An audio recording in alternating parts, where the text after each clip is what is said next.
Hey guys, I'm here with my lovely wife Karen, and we are going to make the most incredible recipe for bread. You've been waiting for this. This is the ultimate bread, and there's no flour, no gluten, no bad stuff.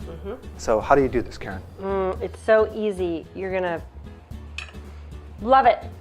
So it's 1 cup of almond flour in my Santa cup, measuring cups. It is 1 cup of arrowroot flour. I'm going to use a little arrowroot here. Arrowroot is a low glycemic flour. It's made from a root, so it's in small amounts, it's okay. Arrowroot. That's why they call it a root? That's the root. Exactly. This doesn't come out as quickly. And then 1/3 cup of coconut flour. And these combined give it a really neat texture. Most of the natural breads out there kind of taste terrible, like it's like a sponge cake. Like bark. Yeah. Then we're going to just do 1 teaspoon of salt. And that's it for the dry ingredients. Mix it up.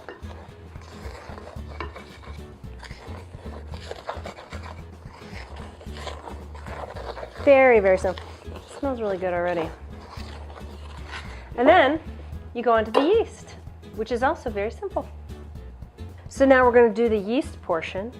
We're going to pour in 1 1/4 cup of warm water between 105 and 110 degrees. And the temperature really is important. If it's too cold or too hot, the yeast will not do its thing. We're going to add 2 teaspoons of what? Maple syrup. Maple syrup. And that's the food for the yeast, so it's not going to be a problem because the yeast are going to eat it up and produce carbon dioxide. Now, we're going to take 2 teaspoons of instant dry yeast, and this equals 1 packet. 1 packet's usually 2 teaspoons if you're using the smaller packages. Now, is this delicate? I mean, like, could you actually mess this up? You can mess it up, and I have messed it up. I used water that was way too hot, and what's supposed to happen now is the yeast is going to eat the maple syrup. What temperature is the water? Well, like I said, 105 to 110. Okay. Okay, and then the yeast is going to eat the maple syrup, and it's going to push out a little gases. Thanks for sharing. But that's going to foam up, and that's actually what's going to make your... So you basically keep it there, and then you're 10 waiting minutes. 10 minutes, okay? All right. I just didn't want to give you any opinions because your opinion wasn't in the recipe? Right. Is that a subtle hint? It's subtle. Is it subtle? Is it subtle enough? Right. Okay, so 10 minutes there. Okay, let's just wait. Okay. Really, if you stand and look at it, you'll see little bubbles coming up. It's like little yeast fireworks. It's Oh, alive. it is alive. That's the really cool thing. It is totally alive in there. So what's happening is the yeast is eating the maple syrup and literally pushing out excreting little gases, and that's what helps your bread rise. Yeah, that's amazing. And this is exactly what's supposed to happen, so that's good. So it's good. We're doing good. So the key is the temperature. Oh, yeah, but also your yeast. If your yeast isn't any good anymore, you could have the perfect temperature water and it won't do that. Okay, so after about 10 minutes, your yeast is going to be beautiful and foamy. It's done. It's eating of all that maple syrup. That's amazing. Isn't it? Yeah. So now what we're going to do is we're going to add 2 tablespoons of psyllium and 1 1/2 tablespoons of ground chia. Psyllium is kind of like a fiber. Yeah, and you know, we get whole chia, and then we have one little coffee grinder that we use just for spices and seeds and stuff like that. So you're gonna let it sit in there for 2 or 3 minutes, and it's gonna get really gelatinous and thick, and then you're gonna whisk it. So now you're gonna cut this because we have to wait. All right, so this has been sitting for just 2 or 3 minutes, and it got gelatinous. Looks delicious. So now we're just gonna stir it all in, make sure it's all whisked in. Whisk. All right, good. Now, just gonna put this in our dry ingredients.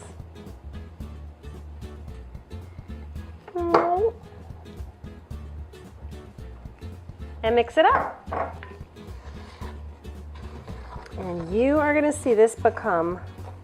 It's amazing. Yep. You know, this is one of those things that people have been trying to figure this out for years. You can't really find a good bread recipe without the wheat.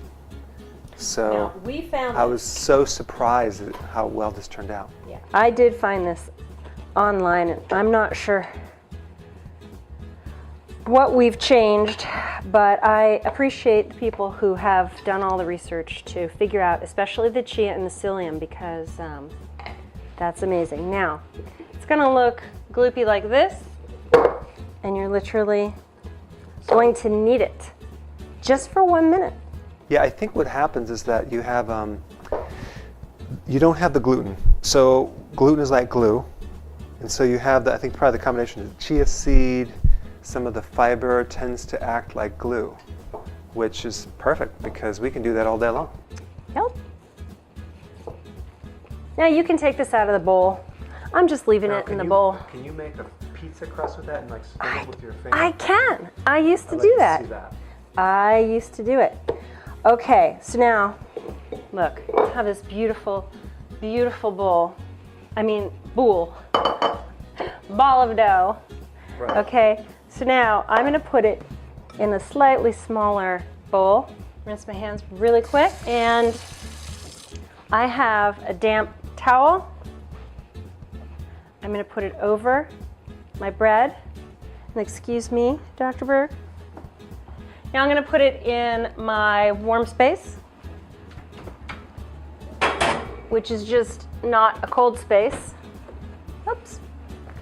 And for an hour, we're going to let it rise.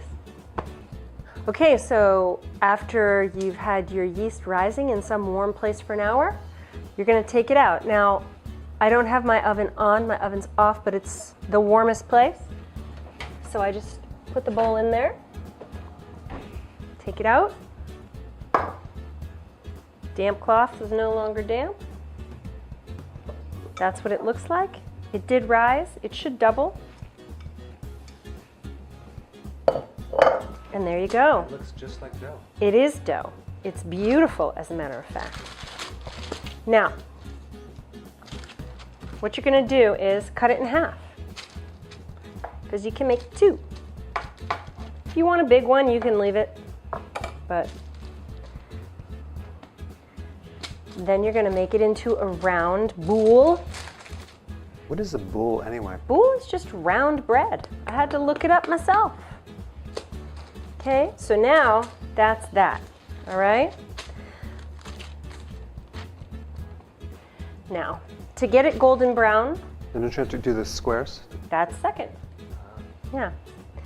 So an egg wash, it's just an egg yolk with a tiny little bit of water, like a teaspoon of water, and you're just gonna wash your little boule.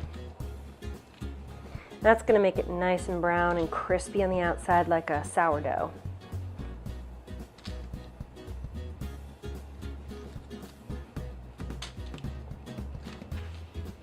And then another thing, just to give it a little bit of a touch, is you can do a little crisscross pattern with a knife.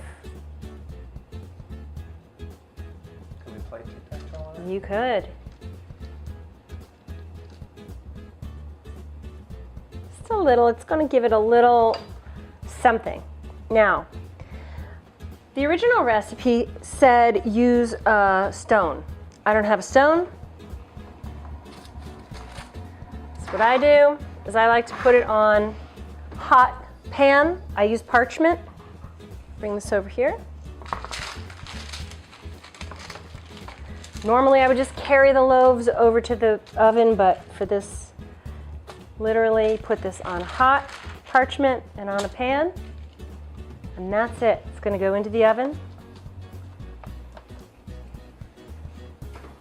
Unfortunately, our oven light isn't working right now, so you'll see that when it comes out. Okay, it's time to take the bread out of the oven. Let's take a look. Wow. Now we've made a few loaves. This is why it didn't turn into one loaf in the oven. Come look. That's some serious bread. We can't touch that until it's cool inside because it'll be chewy. Nope. So check this out. This This is a great way to eat butter.